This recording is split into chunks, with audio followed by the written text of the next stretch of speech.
A Shade of Vampire, Book 1. Written by Bella Forrest. Narrated by Emma Galvin, Zachary Weber, and Kate Rudd at Brickshop Audio, Inc. Chapter 1. Sophia. I was taking an evening stroll along the beach, feeling the smooth sand under my bare feet with every step. The rhythmic crashing of heavy waves against the shore soothed my ears. My skin was tingling with every blow of the gentle summer breeze, the distinct scent of ocean salt filling my nostrils. As I dabbed cherry-flavored chapstick over my parched lips, they formed a bitter smile.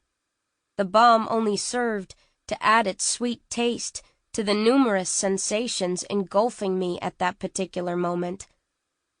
I've always found myself completely attuned to all 5 of my senses, but that night I was to all but one.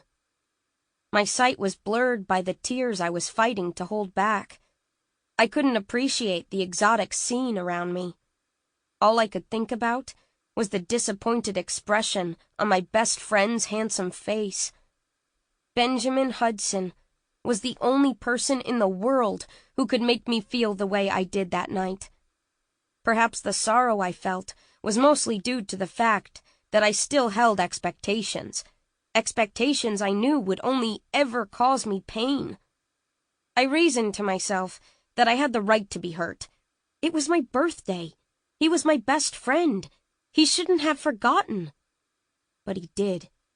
Again. I knew the disappointment in his chiseled face was more toward himself than me. I knew he could beat himself up endlessly over his careless slip-ups, and do believe me when I say that he had many of those.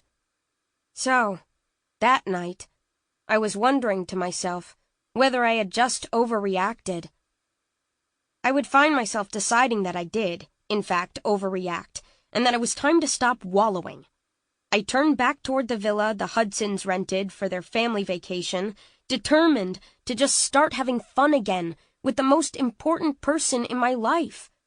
But then I'd remember what it felt like to see him with his arms around Tanya Wilson, the gorgeous blonde he'd had the hots for all summer. The image quickly threw all thoughts of kissing and making up with Ben out the window.